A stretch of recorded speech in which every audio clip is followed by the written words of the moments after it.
देखिए हरियाणा में जो है आजकल बहन बेटियों की महिलाओं की ख़ास तौर से सेफ्टी एंड सिक्योरिटी पे बहुत बड़ा एक प्रश्न चिन्ह लग रहा है। बहुत सारे शिक्षण संस्थाओं में भी इस तरह से हुआ है और इस तरह की अभद्र भाषा मैंने वो सुना तो नहीं, पर इसमें महिला आयोग ने संज्ञान लिया है। देखिए कहीं ना कहीं एक डर रहना चाहिए कि महिलाएं जो है वो भी प्रदेश और देश का ह्यूमन रिसोर्स है, उनके साथ साथ में मान सम्मान की बात होनी चाहिए। इस तरह की अभद्रता कहीं भी होती है तो उसकी हम कड़े शब्दों में निंदा भी करते हैं और हमेशा इस बात के उनके मान सम्मान के वैसे तो कहते हैं कि देवी के लायक होती है, पूजा के लायक होती है, बेटी बचाओ बेटी पढ़ाओ का नारा देते हैं। जब बेटियां सशक्त होती हैं, मेहनत करती हैं और इस तरह की बातें जो आती हैं तो कहीं ना कहीं उनको डिमोरलाइज करने का काम करती हैं कि वो तो केवल और केवल दिखाने के लिए, मान लीजिए कोई नोटिस, पहले भी बहुत सारे ऐसे गाने थे या कुछ था जिसमें कि इस तरह की कई बार टिप्पणी की गई है। हम उम्मीद करेंगे कि इसको गंभीरता से लिया जाए। बहन बेटियों के साथ इस तरह का व्यवहार, इस तरह की भाषा कतई भी बर्दाश्त नहीं है। देखिए अभी तक क्योंकि मैंने वो सुना नहीं है, मैंने न्यूज़ ज़रूर पढ़ी कि इस तरह की बेटियों को लेकर अपशब्द कहेंगे, जिसकी मैं कड़े शब्दों में निंदा करती हूँ। देखिए विधानसभा का सत्र चल रहा है, अच्छी बात है। अब गन्ने को लेकर एक ध्यानाकर्षण प्रस्ताव लेकर आ रहे हैं। बिगड़ती हुई कानून व्यवस्था पर हमने काम रोको प्रस्ताव दिया था। हमने बार बार पूछने का काम किया कि उसकी क्या स्थिति रही।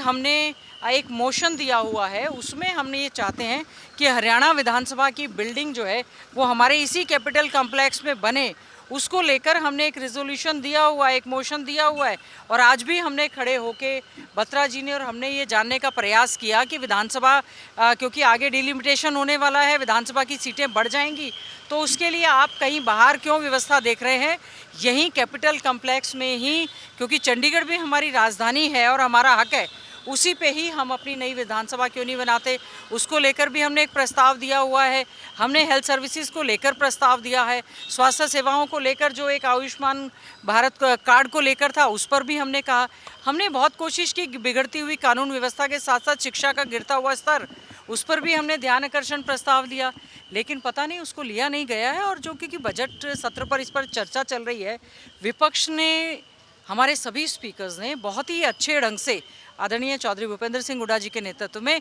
एक एक आंकड़े पर हमने जो है इसमें, चाहे शिक्षा के मामले में कम उसमें हुआ है, पीडब्ल्यूडी में जो है वो बजट उसमें कम हुआ है, महिलाओं के लिए स्थिति कितनी ज़्यादा ख़राब होती जा रही है, इस पर हम लोगों ने पूरे से संज्ञान लेने का काम किया है। और सरकार के मंत्री भी सब लोग इसको गंभीरता से ले, वो ये ना सोचे कि केवल विपक्ष, क्योंकि इतना ज़्यादा कर्जे में हमारा जो है प्रदेश डूबा हुआ है और इवेंट मैनेजमेंट पे बहुत ज़्यादा पैसा खर्च होता है, तो ये जनता की गाड़ी कमाई का पैसा है, उसका आपको सही जवाब देना चाहिए। किसानों के लिए मुआवजे की जो बात हुई थी, आप बार बार कह रहे हैं कि हम मुआवजा दे रहे हैं, जबकि हमारे जैसे विधानसभा क्षेत्र जहां पर पूरी तरह से अनदेखी हो रही है। एक प्रश्न लगा था कि जो हमारी नई इंडस्ट्रीज़, फैक्ट्रीज़ आ रही हैं, उसमें हमारे हरियाणा के युवाओं को और लोकल युवाओं को